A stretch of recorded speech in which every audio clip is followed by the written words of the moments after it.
Good morning. Barry Bryson here. Thank you for joining me for another 5 good minutes with the Word.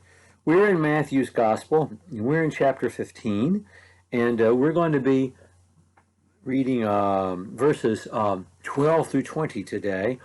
And this is Jesus continuing his thought, but by talking to the crowds. In chapter 15, verses 1 through 11, or 1 through 9, excuse me, he has talked to the Pharisees. They had this question: why don't your disciples observe ritual cleansing the way the fathers taught us to do? And Jesus says, well, why do you listen to the fathers and not obey the scriptures? He refuses to engage them in debate, especially about tradition, but recalls to their mind the simply expressed will of God that they have used their tradition and their reason to violate. And talked about the way Pharisees, who were the middle class, who were well off, would get out of supporting their parents properly because they would say they had dedicated, their estates when they die to the temple. So it's been given to God. I can't spend it on you.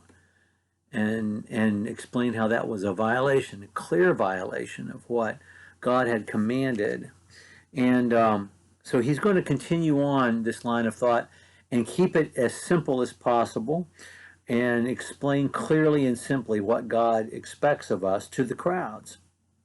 Verse 10, he called to himself the multitude and said to them, listen and understand. It's not what enters the mouth that defiles the man, but what proceeds out of the mouth that defiles the man.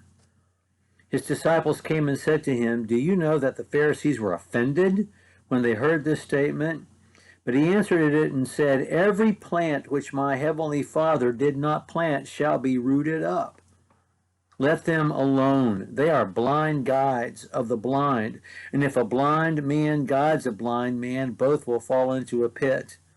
And Peter answered him and said, explain the parable to us. And he said, are you still without understanding? Do you not understand that everything that goes into the mouth passes into the stomach and then is eliminated? But the things that come out of your mouth come from your heart, and those defile the man. Out of the heart come evil thoughts, murders, adulteries, fornications, thefts, false witness, and slanders.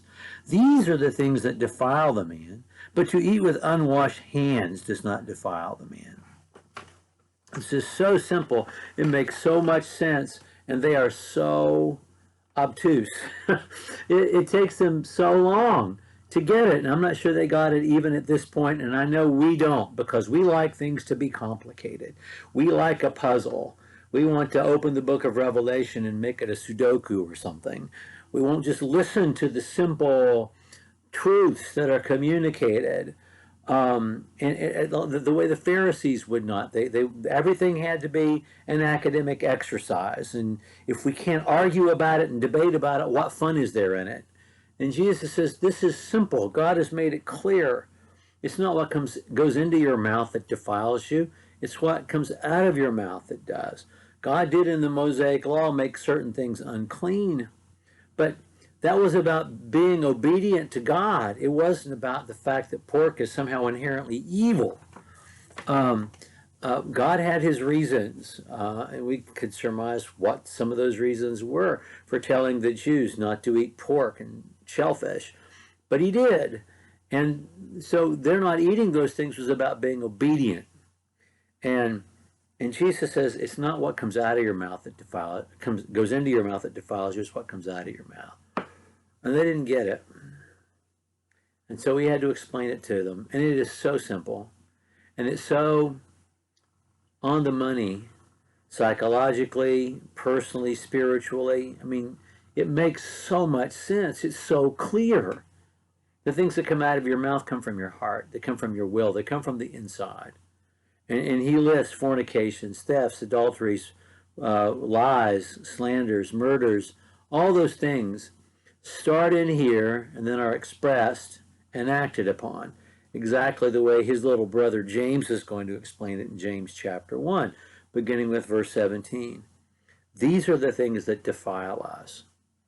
It's who you are inside and how that expresses itself in the way you communicate and the way you live. That's what he wants them to understand, not the rituals. It's not the rituals. It's the person that you are on the inside, and whether or not you've given that person over to God. Okay. Jesus is going to head north, way north. And we'll talk about that next time. Thank you for joining me for another 5 good minutes with the Word.